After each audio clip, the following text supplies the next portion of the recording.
Sa buhay natin mayroong isa mamahalin, sasambahin.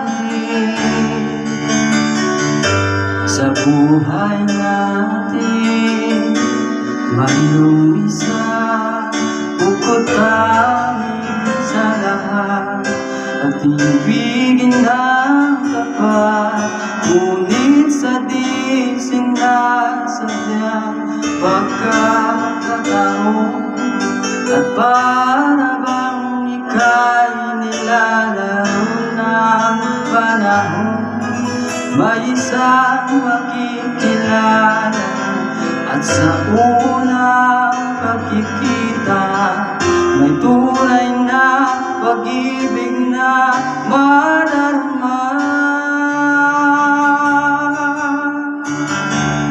Bakit ba hindi ka nakakilala na ako'y malaya pa at hindi ngayon ang puso ko may kapiling na? Bakit ba hindi ka nakilala na ako'y nag-iisa?